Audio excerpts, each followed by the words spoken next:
Okay, please go ahead. Okay, so welcome everyone. This webinar series on gender equality informatics has been organized by Informatics Europe in collaboration with UGAIN, which is a cross-action focusing exactly on this specific subject. And Informatics Europe is one of the members of UGAIN.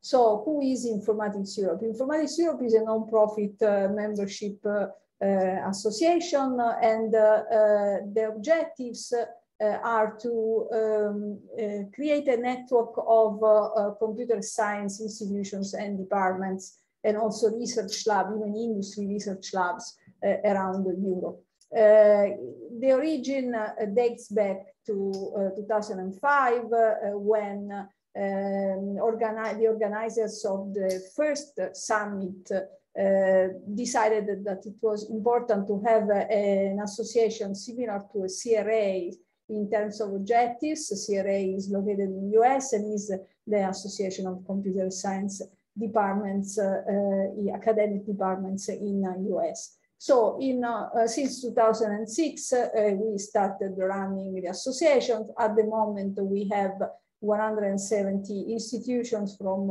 33 countries in Europe. And what do we do? Essentially, we try to be the voice of informatics, focusing on research, education, and also on social impact in Europe. And of course, we foster pan-European knowledge transfer and collaboration between academia, industry, and the society. And of course, we want to include government and public institutions. So you can give a look at our website and get more information about the mission of Informatics Europe.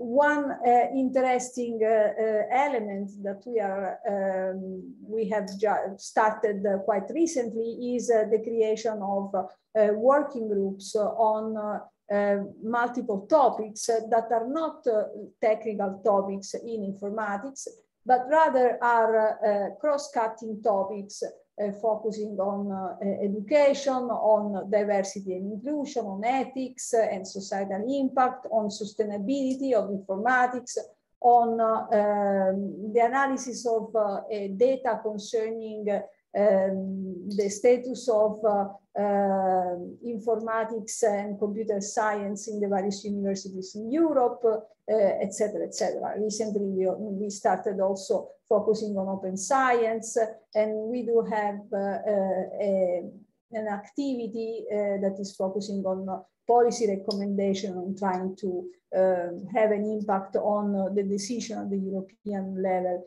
in areas that are related to informatics, of course. Clearly, being an association that is trying to create a network of institutions, one of our main goals is to run webinars, but also other events. The most important event that we run every year is our European Computer Science Summit, which is held typically in October. This year is going to be held in Hamburg, and essentially our objective is to get back to the real in-presence meetings. Actually, even this year in 2021, actually in October 2021, we had our hybrid meeting in Spain that worked quite well, and it was really a relief to get back to meeting that were at least partially in presence. So this year we do hope that the in-presence setting will be much stronger. Within the context of this summit, we have multiple workshops and initiatives. Among them, let me highlight the Early Career Researchers Workshop, which is now calling for research statements and posters for the poster session. And we expect essentially early career researchers, meaning PhD students or young postdocs to submit their work, and the occasion there is to create a discussion forum for them. We do have also an award session, and at the moment the call for applications is opened for the 2 awards. One is called Minerva Award and is focusing on equality.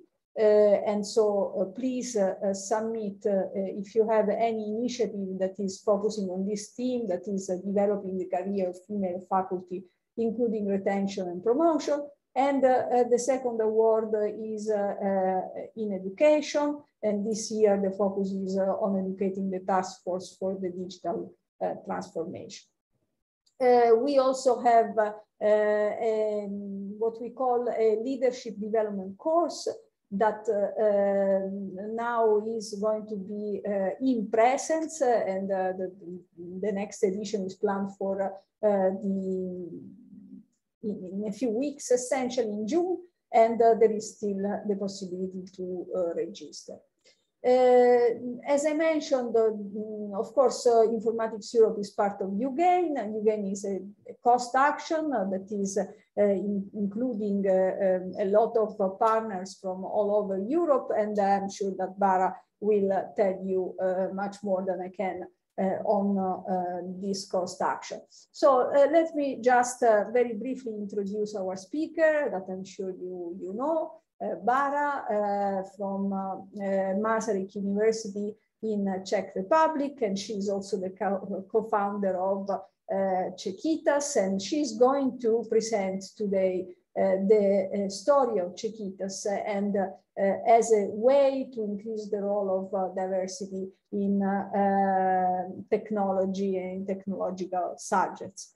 So thank you very much, Bara, for accepting and giving us this speech. And please, the floor is yours. Let me just stop sharing. Thank you very much. Thank you very much for a nice introduction. Hello, everybody. Within my talk, you can actually use chat. I will be following chat if you had any questions. Also, maybe I will share with you something over chat if there was some resource that you will be interested in. So good afternoon, everybody. It is a great pleasure to be here with you, sharing some of the lessons learned on the topic of increasing role of diversity in tech and the story of Czechitas. So as already mentioned, I'm coming from 2 different perspectives, like meeting together. One is my research path, and one is a non-profit organization called Czechitas that we have started in Czech Republic. And we started with the idea to bring tech closer to girls and girls closer to tech. But what started as a very simple idea has actually evolved into like a major organization and also major social change in the Czech Republic. Besides that, we also try to understand what we did right so that we can replicate those examples in other countries. And that is the connection to UGAIN as a network where we are trying to share best practices within Europe, within 38 countries that are involved in this network. So to start the talk, basically, I will come from that kind of like research perspective of mine, because that's a context where I came to understand how the landscape of research and technology is changing nowadays and how we actually really need more diversity. So I will use this as a motivation, and then I will bring in the picture of Czechitas and tell you more about the organization. And within all the talk, I will be trying to engage some lessons learned, some interesting insights. So hopefully it will be interesting for all of you. If you have any questions, please just feel free to ask anytime in the chat, or then like wait to the final Q&As, which we will have at the end of the session. So what I would like to start with is that like within technology, I think like one of the great things we have is access to the legends of software engineering and to the brightest minds. And so I also had the opportunity the other day to talk to Ivar Jakobsen, who is really like one of the legends of software engineering, the author of the UML language that we all use in the software engineering. And we like end up chatting about the software engineering as such, and he had this nice claim that like talking to children nowadays, why do wrong people choose software engineering and right people do not? And this led into interesting insights that actually this is the case in my community, which is software architecture community, even more so. This actually helped me to like, like get into the topic more deeper and understand like a couple of things and insights that I would like to share with you today. Where essentially put, what is this like idea that I will be sharing today? Like one of the major ones is that we have like defined an education system that is eliminating many kids from their interest in computing, making them believe that they're actually not a good fit for computing. And that is something that I would like to kind of like explain a little better over the talk, because if you would ask me like, what is the one thing we can change to get more diversity in technology and to engage more girls in technology, then I would say like they are already interested. The thing is that we are typically making them believe that they are not a good fit. So to introduce myself a little further, so I'm coming from the research perspective, I'm coming from the software architecture community. So that's my community. And I would say that in software architecture, we see a big changes in the way how we perceive what is really relevant and important to help us shape a better future and better world with digitalization and technology. And there we see how diversity is becoming really essential if we should continue delivering great and high quality software. So I will tell you a little bit more about that. I will actually start the talk with that context. Like my role is co-funding and governing member of Czechitas. That's the organization that has been mentioned. So Czechitas is a non-profit organization. We started in 2014, and by now it is like a huge organization already with over 1,000 of volunteers teaching technology mainly to women and other underprivileged groups, such as groups who do not have so much access to computing. So I will share more about that. And also like within Czechitas, what we do is that we run some studies. So I want to share with you findings of some studies on like what is it really that makes girls to steer away from computing and what we can do differently so that we keep them interested, because essentially as little children, they are interested. So like what is the reason to get them like sneak away from computing and what we can do to change that. And then my other context is having a role of Vice Dean for Industrial Cooperation at the Faculty of Informatics, Masaryk University. So first to say, like Faculty of Informatics is the Informatics Europe member. So we are involved in this way. And now this role of advising for industrial cooperation is giving me an excellent opportunity to actually spend time with people in industry. And what I can say is that I can really see that certain skill sets are underrepresented in industry, in computing nowadays. So that is that connection that really like we see that people with certain skill set really self-select away from computing. And then later on, we really miss them there, but it's too late to, like bringing them in.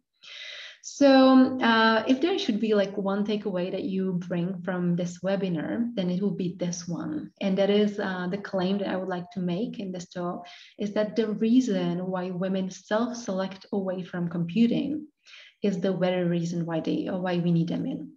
And what that means is that often when you talk to girls and to women and ask them, like, hey, you are interested in technology, like why you are not in technology? Then they give reasons like, yeah, I like technology, but I also like too many other disciplines and I just didn't want to like leave them aside and go for technology. Or they say, yeah, I like technology, but like I also like this, like being around people and this communications, things about like interconnecting ideas, managing teams. And I was thinking that like computing is not a good direction if I like these things. And often like when they self-select away, they are really referencing these kind of competencies that we need in computing, while they believe that these are the reasons why they are not a good fit for computing. So that is like a big thing. Now, before I jump in, one disclaimer, I will use this like girls, women quite a lot. I would like to say that it is because in Czechitas, we mainly work with women and also like anybody who identifies as a woman. So like also including this part of the LGBTQ community. Of course, if we want to discuss other underrepresented groups, whether by ethnicity, age, etc., we can then go into these topics in the final discussion, because I have an opportunity to be involved in diversity programs in organizations. So hopefully I can share a bit about those groups as well. But in this webinar, I would like to focus on this group I know the best, and also like I'm one of them, so I can share some insights from the this like insider point of view. So when we look into this first aspect that is bringing me in, is that like I'm a researcher in software architecture, and what I see is really gradually increasing importance of diversity in our community. Where is it coming from? Is like basically when you look at like what an architect does or what a software engineer does, we are basically architecting systems. So like you can imagine it first as architecting a building, and basically the same way we are architecting systems. But I would like to show you a couple of things on that. So while like this was true in the past, I would say like before 2000 or 2005, nowadays, our work as software architects looks more like this. So more than architecting a single building, we are basically these urban architects, like city planning architects. Because the same way as in a city, you are designing a city structure based on the quality of living of people in the system, in the city, the same way software architecture nowadays is really changing to designing systems with this like quality of living in the system in mind. So basically, when we are speaking about architecture, we are no longer speaking about structure, but rather about those aspects that make the system be secure, be reliable, be performing well, be usable, etc. The same way like you would be thinking about the quality of living in a city. We actually solve also this similar problem. So like in the city, you might be thinking, do I need one big hospital or many small hospitals? Do I need one big school or many small schools? Do I need one big road or many small roads? The same way we are thinking when we are architecting systems, like do I need one big database or many small databases? How do I solve the things about networks, etc. Now, what is important in that aspect is that software architecture is really this like composition of those qualities, and it is not like easy to understand like what the system should be doing and how, like which kind of qualities it should be having. So basically, whenever you invite an architect to design an architecture of your system for you, if they are a good architect, they shouldn't give you a structure. They should ask you questions. And these questions should be, okay, so who are your stakeholders? What are the priorities of your stakeholders? What are the potential risks? What is your priorities if a problem occurs? Like what are you like willing to compromise and what not? And by that, the architect should actually guide you towards what are your values, and the values then guide the architecture decisions.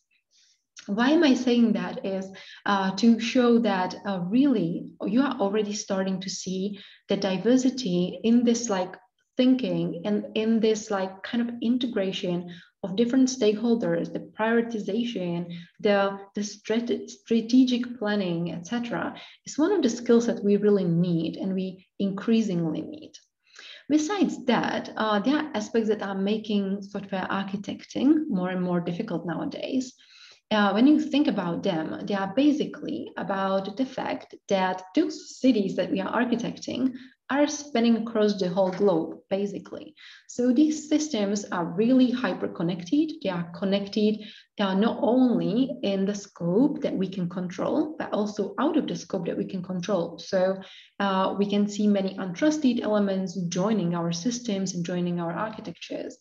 and systems, and also actually the physical and cyber worlds merging together. So while in the past you could say, okay, if there is a problem, then still like we can shut the system down and nothing bad happens. Like nowadays, it's actually like you can really have systems connected to those software systems that can actually even harm human beings. So we are now thinking about autonomous driving cars. These all systems will be interconnected altogether. So when you think about like how the work of a software architect changed from the past to the future, one of the changes is that you really need to make the systems that are dependable, that are secure, that are reliable, while you are protecting the system against the threats that are not existing yet. And that's a major thing, because if you build an architecture, you are building for the future. Like we do not change architecture every day. The same way with the city or with the building, it's pretty hard to do. So when you are making those decisions, you are making them actually with this like picture in mind that, okay, I need to protect this system against problems that are not existing yet, and nobody knows which these problems are.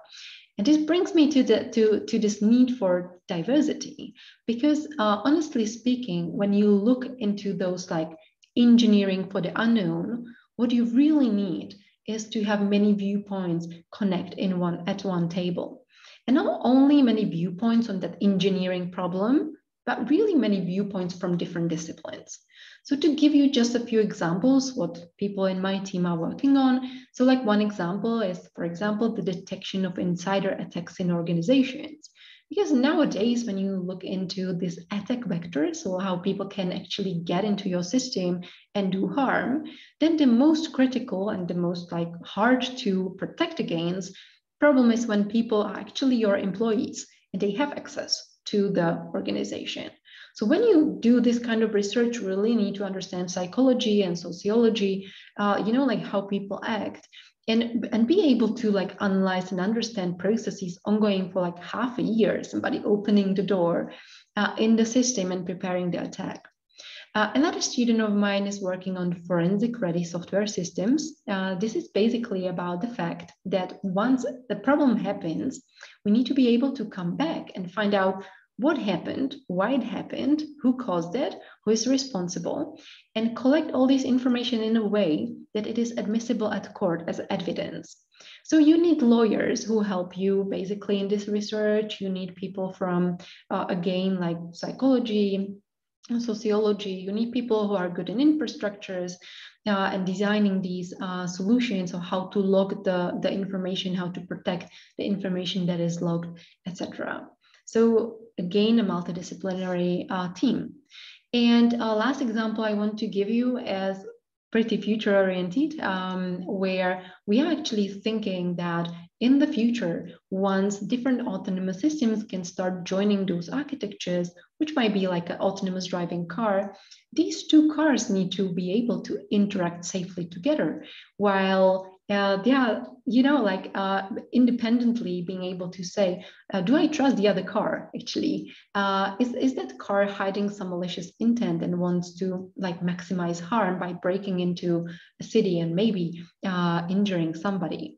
So again, like in this, like building trust in those autonomous ecosystems, we need people understanding sociology and psychology, but also understanding these infrastructures, understanding automotive and how these things work. What is the takeaway from this short start into the topic is that we really need an extensive mindset stretch. And we need it more than we needed it 10 years ago, where we had quite good understanding of what is allowed and what is not allowed. Nowadays, we know that basically we can hardly predict anything. And so the more diversity we have at the table, the stronger our systems will become. Now, when you look into like who we have in the domain nowadays, or who we have among software architects or software engineers, then you can make your guess, like from the communities you know around you. Like, is it more like multidisciplinary people, or is it more like target-oriented single disciplinary people? And when you think, I think like now, like each of us could draw their like distribution, like what your community or what your understanding is. I must say from what like people who I work with, it's mostly the single disciplinary people. It's mostly the people who are specialized in one thing, and for which it's even like hard to work on highly multidisciplinary and integrative projects because it's difficult to actually get this understanding going and get one direction and agree on that, etc. So it's often like exhausting for them to go into those like multidisciplinary teams. I don't know if you have similar experience.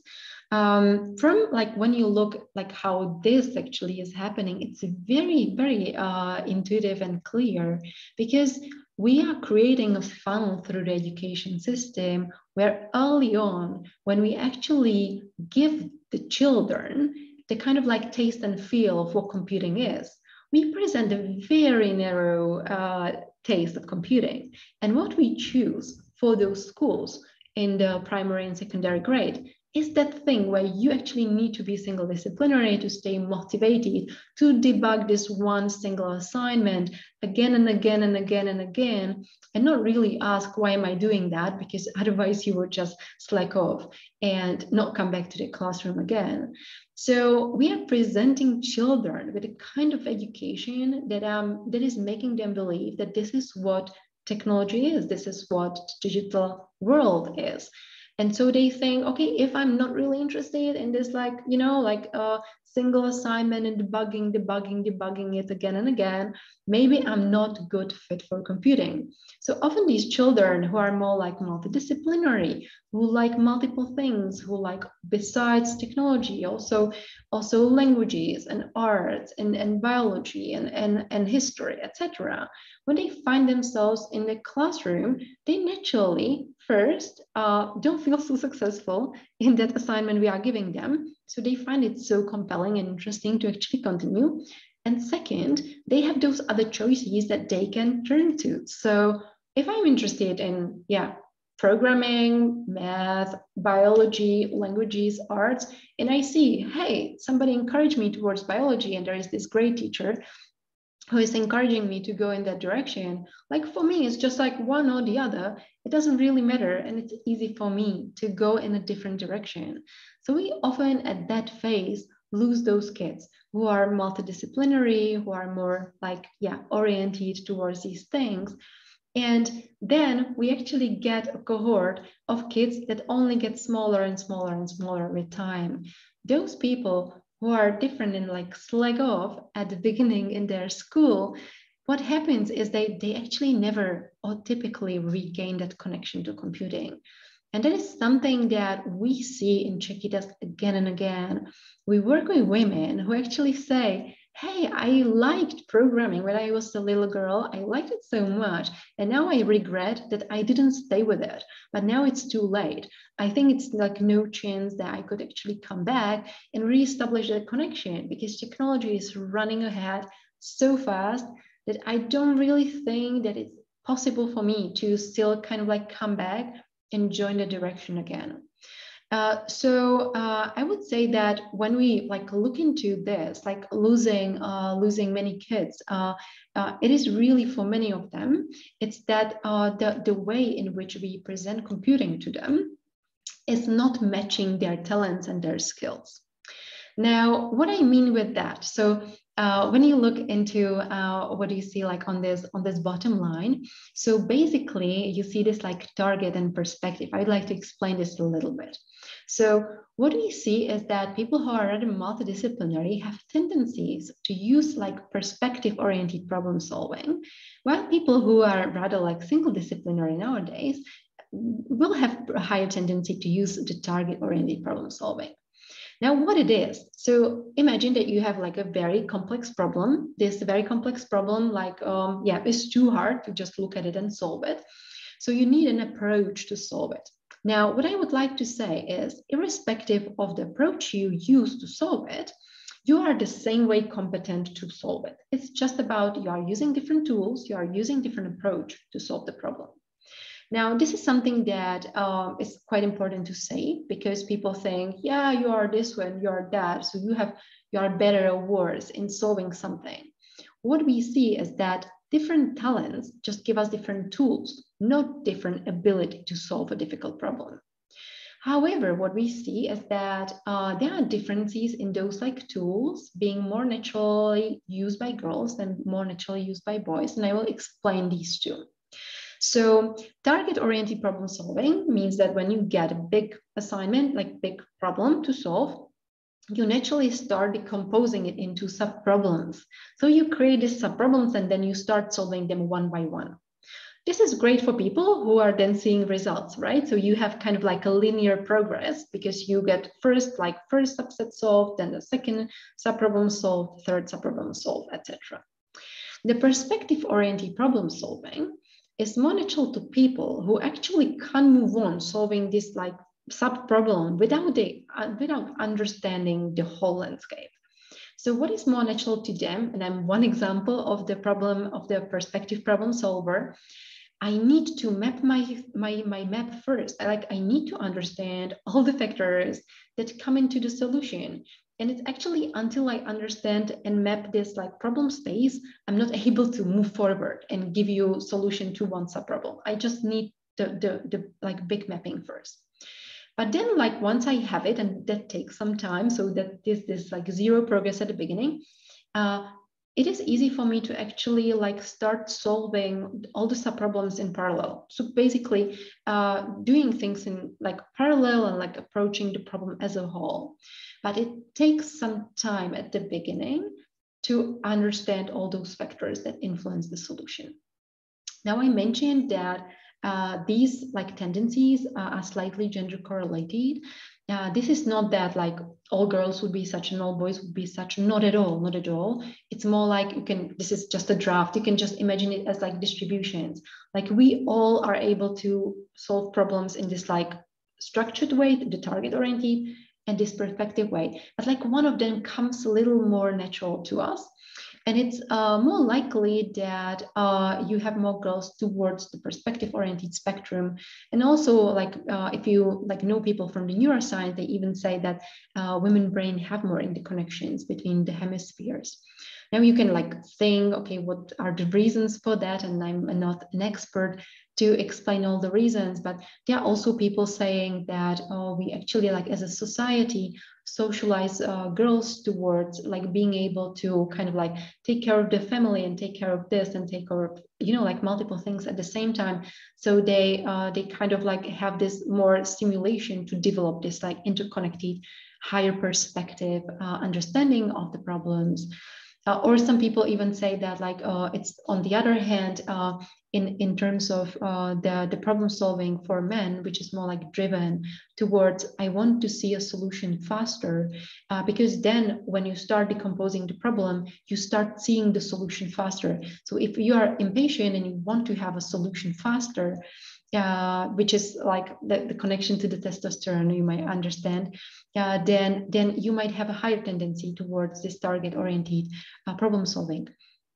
Now, I don't want to say like what is exactly the reason, but we see these kind of like shifts. And why is this important is that often when we are in computing and we are like asking women, what do you need to feel more supported? We are asking these women who are on this scale, who actually survive through this like filtering of kids away from computing. And so we actually ask the wrong cohort of women, because this like a large portion who is in here is left without anybody asking, hey, what do you would need to actually feel supported to go towards the direction of computing? And these are like some of the studies we've done, so I can share more about that. Before I get there, I would like to like comment shortly on this. So this is the learning curve that you can see for a person who is more like perspective oriented, who like needs to understand things first. And what happens at schools is when teachers see somebody making no progress for some time, then actually the teacher also disengages this kid from the computing and from further learning. So we actually wrote some papers also on this, like how to create safe environment for these novice learners who really need more time at the beginning. And this needing more time is not about like being weaker.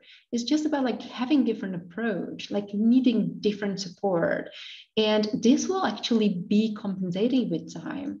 So that is something I can say from my own perspective. It took me a lot of time to actually get my understanding of computing as a whole, but now it's super easy for me to do a research that is really combining multiple discipline and do it like fast and efficient and reach results that can be like, yeah, pretty, I would say like high expertise. Now, one aspect that comes from the point of view of like understanding also one aspect about the genders is that what makes it more difficult for girls often to really resist and stay on the curve and stay till the end is this aspect of perfection versus bravery. I don't know if you know the book, Brave, Not Perfect. It's a great book, recommended. It is saying that we often, in many societies, socialize girls for perfection and boys for bravery. And then when we see like a coding assignment, then it's a bravery task. It just fails and you need to try again, and it fails and you try again, and fails and try again. Well, if you are really like more perfectionist, this is like difficult because if you don't get it right on the first try, it is very likely that you might disengage and again like move away from computing. Now, one thing that is here like as a takeaway is that to me the dark side of biases that we tend to judge people's potential based on how their talent spectrum matches the talent spectrum of the already successful ones.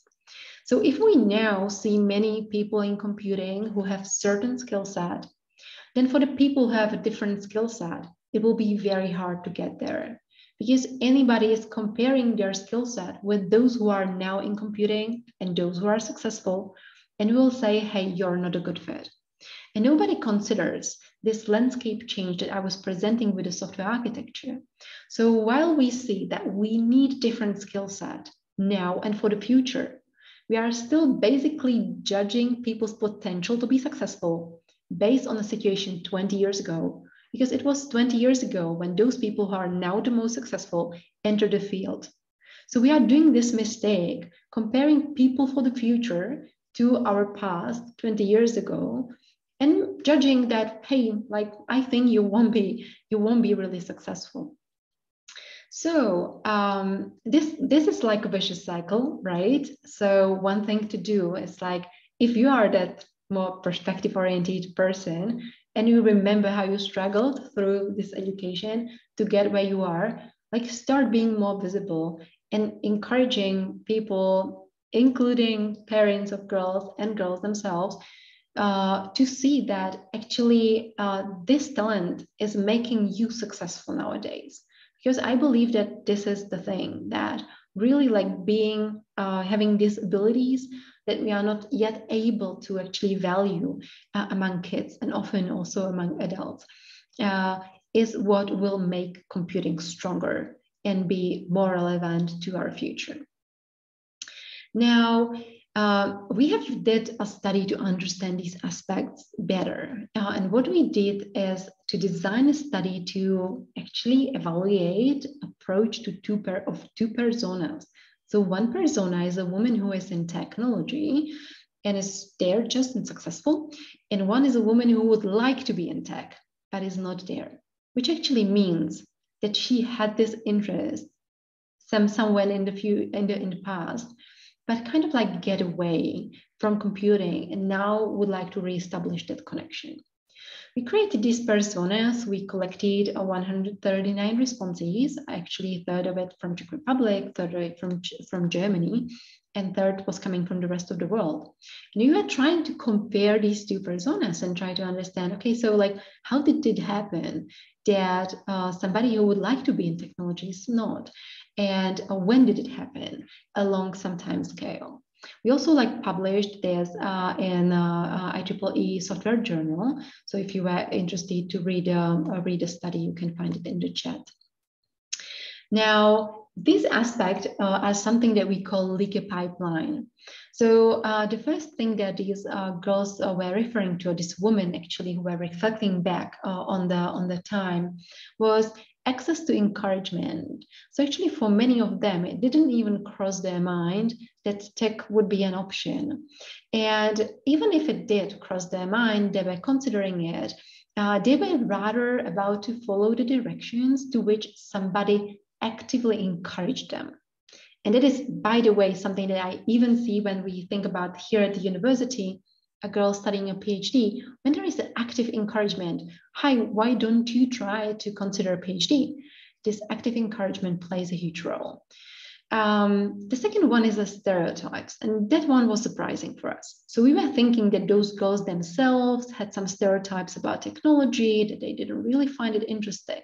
But what the study showed is that it wasn't really their own stereotypes, but the stereotypes of their family and friends who wanted the best for them and wanted to protect them from a direction which they didn't imagine as a happy direction for their little girl. So basically, like this shows the importance of working with mothers, mainly, who are the first role models for their little girls. If that mother has this approach, hey, if you're interested about asking something about computing, just ask your dad, like computing is not for me. She's giving her the first, like understanding, okay, maybe it's not for me as well. And then when this girl asks like their parents about which direction to take, their mom is more likely to recommend the direction that she knows, that she's more comfortable with, that she knows better, and where she can imagine the little girl to succeed, because she wants her little girl to succeed. So working with mothers is very important. The next one is a confidence gap. And that is a big one, especially also for this reason of the societies socializing girls for perfection, because then it's actually even like a little imperfection can steer these girls away. And that is very interesting. So even girls as young as 10 years old want to have this like all A's when they finish the grade. And for them, it's harder to actually imagine this, like what it takes to get A from computing. Well, it's much easier for them to imagine like what it takes to get A in math or biology. So they actually stay with those directions more than with computing, which is more like unpredictable to them. And then also like confidence about like if you have a different skill set, if you are more multidisciplinary and you compare yourself with your peers. First of all, those peers often started earlier with computing, and that is true for anybody who is like more like targeted towards computing only, that they start very early. So it's hard to actually compare yourself with them. And second, if you feel that like they are different, they are approaching things differently, they enjoy debugging this assignment while you don't so much, you think that maybe I'm not a good fit, I don't feel confident enough, I don't think I'm good enough. Then for those who actually got over it, another thing that hit was the sense of belonging and finding themselves in a classroom filled mostly by boys. And then the last one, which was, I would say, maybe the most interesting, is really feeling valued. And this feeling valued is connected to the skill set. Because if I have more like multidisciplinary skill set, and I see that I'm only valued for this computing segment of it, then I will never really feel that I'm good enough. And for the feeling valued, we also had an interesting input from those women who are in computing and who are target-oriented and more technical. And what they were saying is that they feel tired of proving everybody wrong. So this is very interesting that actually, if you think about what are the good tools to support women in computing, you should consider that there are actually two camps. Those women who are more like, I call it in a simplified way, with stereotypical skill set and non-stereotypical skill set. For those who are more stereotypical, more skill set similar to other people in computing and men in computing, typically feel tired of proving everybody wrong because there is this credibility gap that we see in computing in genders. For those who have non-stereotypical skill sets, so they are more, I would say, like oriented into these multidisciplinary approaches, combining technology with human-oriented disciplines.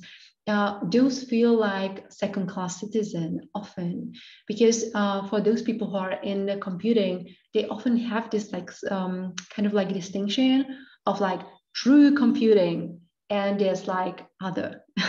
And this is very sad, because then many of those people actually feel not really valued. They are trying to mimic the competencies of the majority group and try to like kind of like hide away those talents that are in the multidisciplinary direction, and then everybody is losing. So to like share the insights from the Czechitas. So in the Czech Republic, we decided to do something about the situation. And so if we see that actually girls do not feel engaged by the education system we have at the moment, what about just offering an alternative pathway, an alternative education, kind of like a scope and frame and organization? And that is what we did with Czechitas in 2014, where we started organizing first some coding classes. This is actually the motivation also.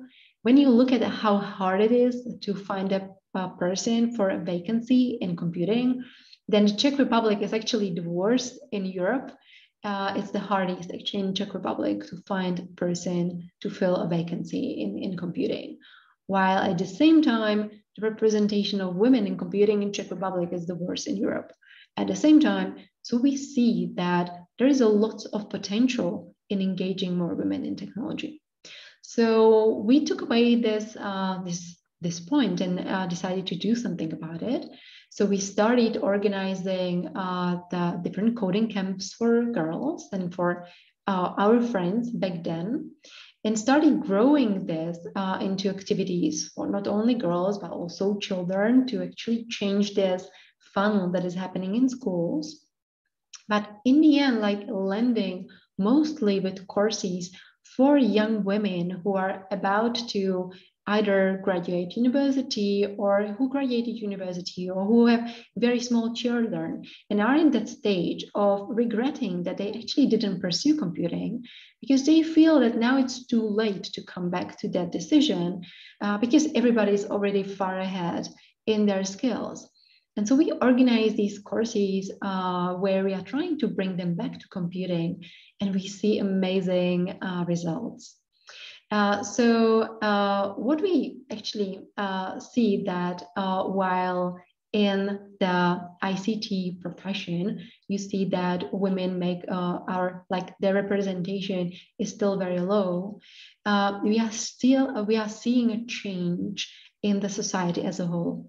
We see more interest of women in computing, more interest in getting this education, and more interest of girls to actually start enrolling in universities. So this is actually a picture of where we are in terms of ICT university students as women. So this situation is changing. Now, how big is Czechitas? It's actually very large. So we so far organized over 1,400, almost 1,500, actually more now because this is up to until the end of 2021, courses in different areas on computing. Over 48,000 of graduates, over 30,000 of them are women, and being distributed in different cities in the Czech Republic. We work mainly with like women, but we also try to benefit other groups like parents, companies, the general public, etc. And we are looking into the areas which are really wide across different areas of computing. So it is like coding, web design, data science, testing, etc.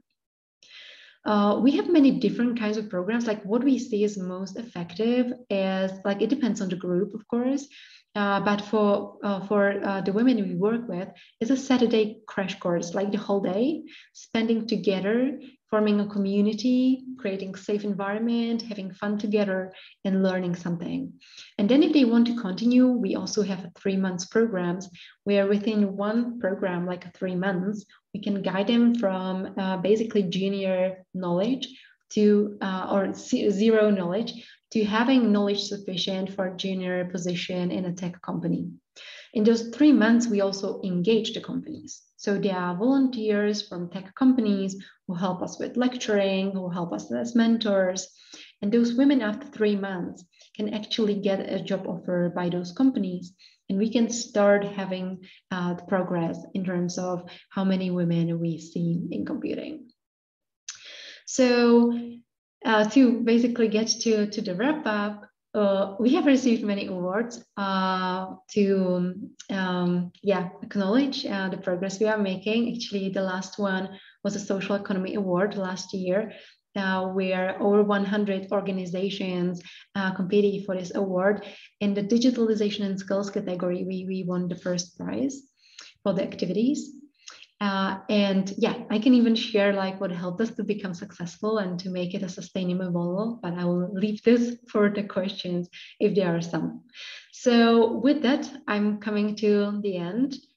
We are happy to actually share any kind of experience and lessons learned with anybody. We do that within the Cost Action Network, which is the European Network for Gender Balance in Informatics.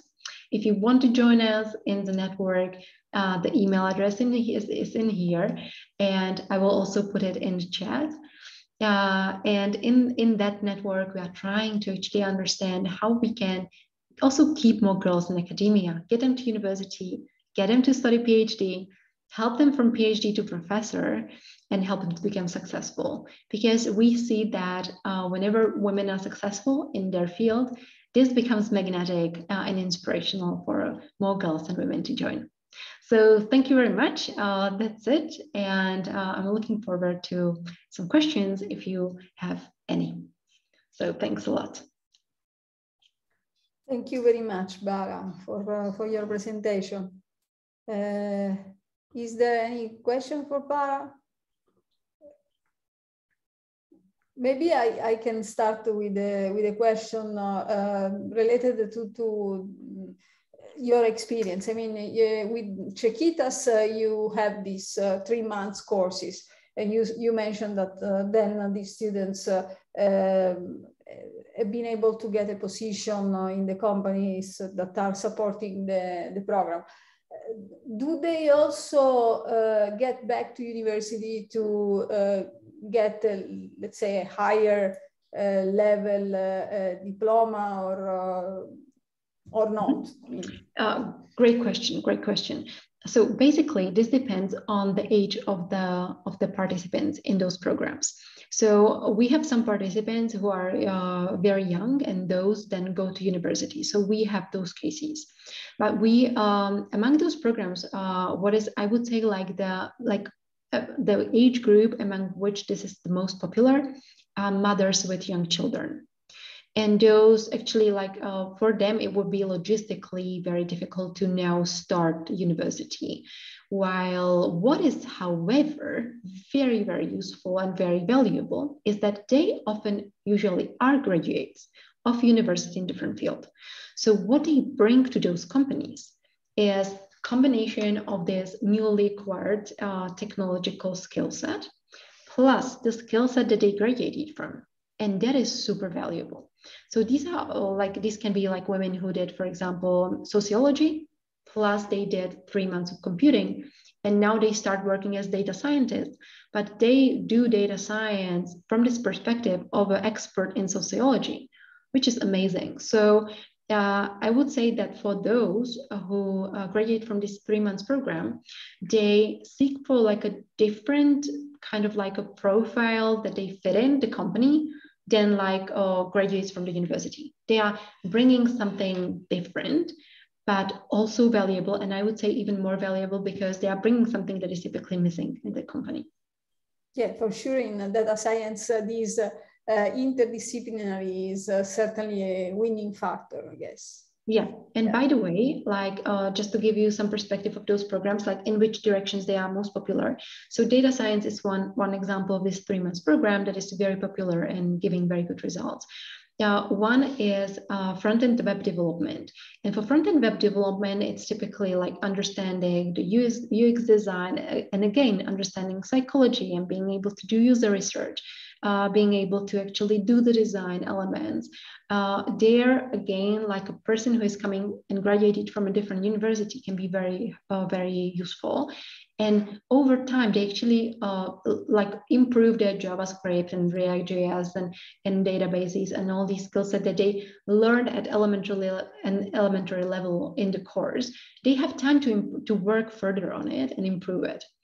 And then another one is testing, where you can actually get the testing expertise in 3 months. And then when you are doing it, actually in the job, you can keep on learning coding, keep on learning and improving in those like other areas of computing. So you have time there. It typically is the thing that they need the first step towards technology and this like basic career.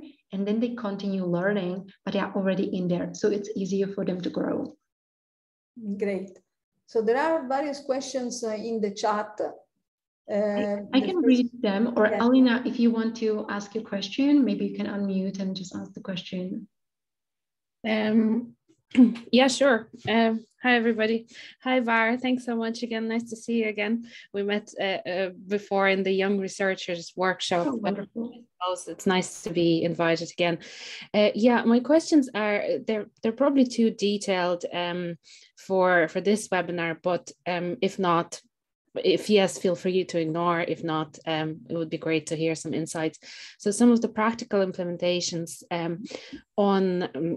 in case you know, I'm not sure if you are teaching any of the courses at Czechitas, but if you do, or if you hear about the experiences, how has it been done in terms of, for instance, you know, research shows that it's great to split novice learners by experience. For instance, some people might bring certain experience.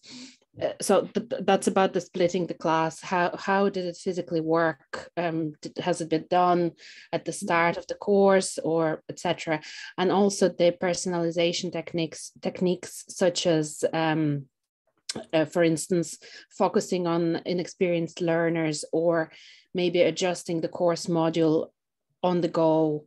And also the flipped classroom model. Sorry, that's a lot of questions. Amazing. No, like you listed exactly the topics we targeted in the paper that I'm sharing in the chat. Exactly those.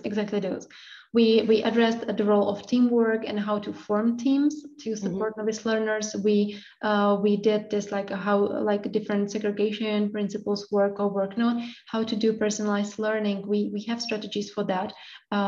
It is basically about like the education design. You can read everything. Like we have there the experience, how we do it, like all the experience is shared in this paper. So you can take a look at it. You can see it in chat. So if you can download it, you can really find it all there. And thank you. You listed it perfectly. Yes. Okay. Then I see that there is another question on what are the success factors for your project?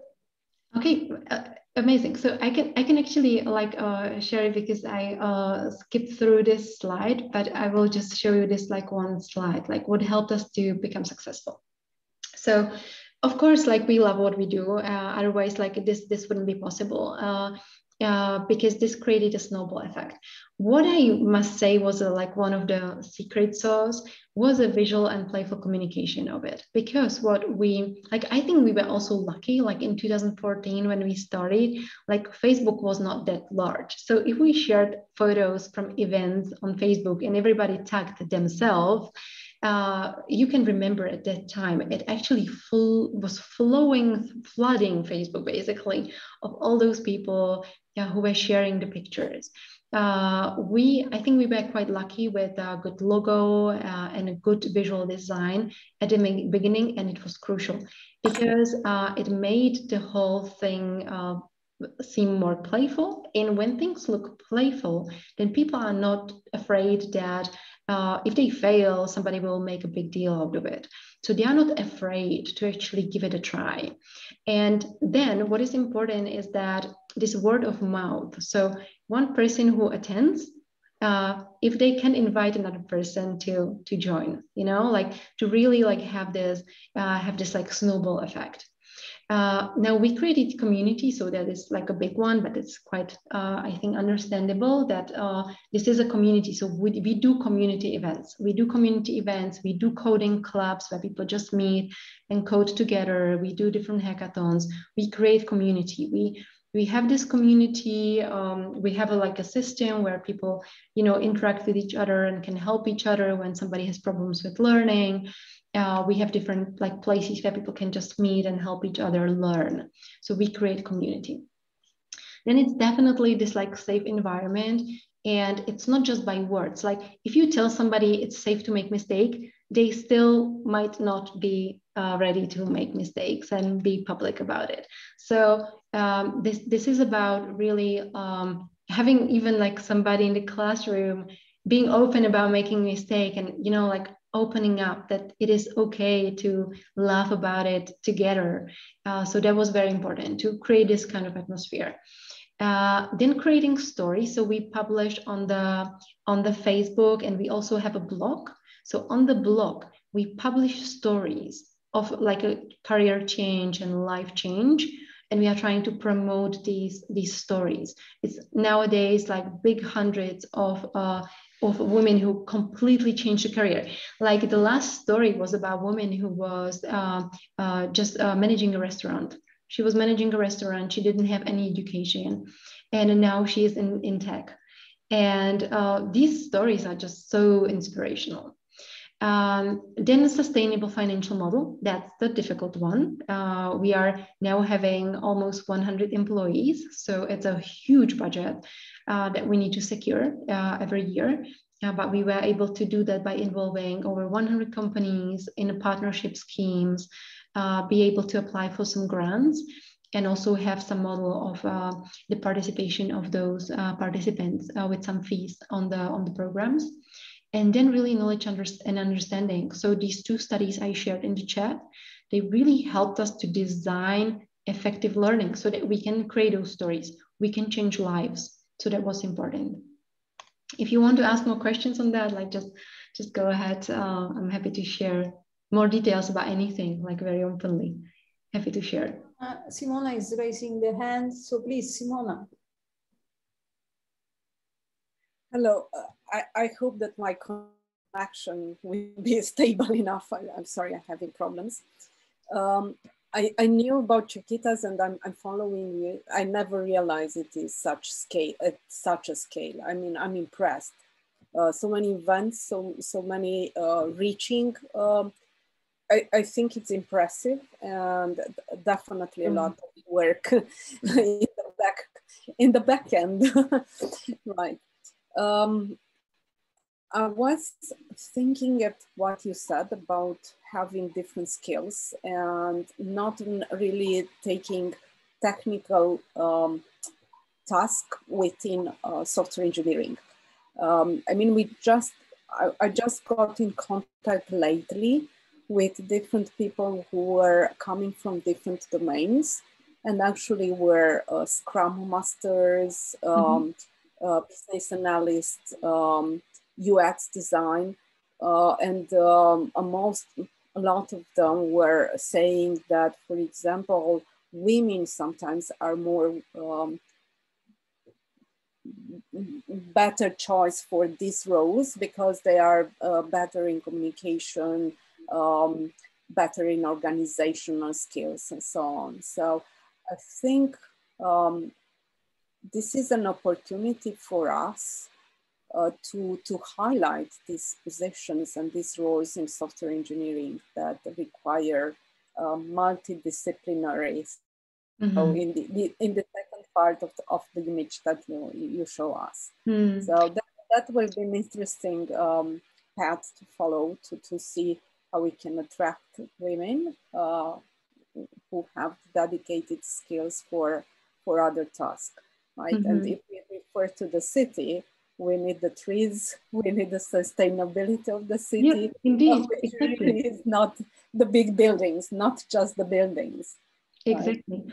And I want to say that if you really ask me what is the one thing we can do to really engage more girls in computing, I would say let's start really giving credit to those further competencies we need in computing, because we need them. Like when you look at, for example, like when somebody says, yeah, I'm just a UX designer, you know, like there is this like implicit that's like just like a words, and you know, like this first class citizen, lower position, right? Yes, and this is so sad, because I mean, like when you look at like what sells a system, really, like there are studies that are saying what sells a product. And it is like the first thing that buyers consider is a relationship. Like what kind of relationship they feel to the company, to the product. That is the first thing that the buyer considers when they are choosing a product. The second is the appearance of the product, honestly, like that's the second. And the third is functionality. So that is like the studies show that really like it is really important. Like if you want to have a strong product, to be able as a community to have interconnection with the whole society, as a company, to really like be interconnected with the society, not to be your ivory tower. The second is important to really like invest into connection with the user. So have excellent experts on how to build connection with the user within the application. And it's, of course, the functionality is crucial as well. But why should we say that UX designer is a lower class, like team member, and the backend developer is a higher class team member? That makes no sense at all. Like they are both equally important. And if we have like 100 of backend developers and 3 designers, then even more so. So I think we should start really appreciating what is important, and those skills are super important in building high quality products. So let's start giving them the credit for the contributions they are making in technology. We need those contributions. It's not just, like easier, because it's not. Like take a backend developer to do a UX design. It's not easy. It's very complex, and you need great expertise for that. But this is like, it's much more right. So in terms of backend, it does sometimes routines, but in terms of the front end, it's sometimes a much more creative job. The second thing I wanted to share is that we have a small project, inclusion in the region, which is designed for high school students, which they are working in during a period of about 9 months to develop a product. They have a mentor from participating companies and so on. So the program is entitled Discover Your Passion for IT, but I have I'm involved in the project, and I have known several students, especially girls, who said, this was a very good program for me, because I realized that I don't like programming and that I don't like to make a career in coding. However, I like very much, for example, of presenting, right? The presentation skills. So this is, again, something, or the business part of it, right? So it was involved in how to monetize their product and so on. So I think this is a very good thing to early discover, because dropouts will be lower in this case. So again, the same problem of identifying the satellites which software engineering is needing, and software architecture. And you know, like what, I'm also like, when I'm trying to like motivate people towards this line of thinking, like what will be important skill sets for the future, then I also do one thing. I take a slide, and on the slide, on one side, I put things like focused expertise, like ability to, maximize something, to have like, these different like clear expertise points, like the technical competency, programming, like things that are more like technically and very focused on a single task. And then on other, I put like this more like communication skill set, ability to compare, choose, to involve stakeholders, etc. And then I ask them, like, what do they see on one side and the other? And they typically think of actually like more male, more female competencies. But what I say, no, that's not what I try to say. What I'm trying to say is that on this first side, you see things that are easy to automate. And on the second side, you see things that are not easy to automate. That means on the first side, there are things that will be of less value in the future because robots can do them. On the other side, there are things that robots can't really do, and those will be of more value in the future. And this often also like motivate girls who find themselves on this other end of the slide, and then think, okay, that's good actually. So I can bring in things that you know, because also when you think about like who will be the best competence for the future, it's people who actually like enjoy technology, so they can engage these automated like PCs, but can integrate them together, you know, like can really strategically choose which one to use. And it's more about this like perspective and integration. So that is also like a good approach, maybe for those who are more like perspective oriented. And I mean, like, don't get me wrong, it's not only girls. There are many boys that we are leaving away by having this narrative of like computing being equal to coding. I think we are losing so many talented boys who are perspective oriented as well, and we are losing them too. So, yeah. By the way, I now put like a thing in the chat for Ital, because I just saw in the end this question about some insights and recommendations on this gender intelligence.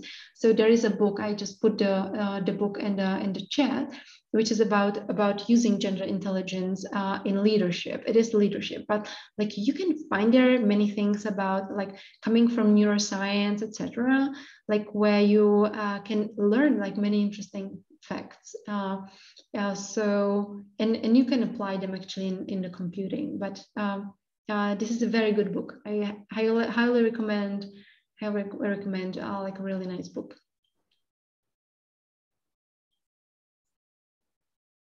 Thanks for the recommendation. Yeah, perfect. Okay, so I think we covered the questions. Yeah, there was a question, yeah, about slides. I can actually put you the slide. I can put the slides in the chat as well, so that you can have it already now. So it is now coming. It is a bigger file, so yeah, but it should be there. So you can download the slides from the chat. And Kit Van will make them available on the website. So maybe, yeah, maybe Kit Van, you can also download it already now from the chat, so that we do not need to exchange an email there and back. Yes, I will do it after. I will do it afterwards. Yes, perfect. Thank you.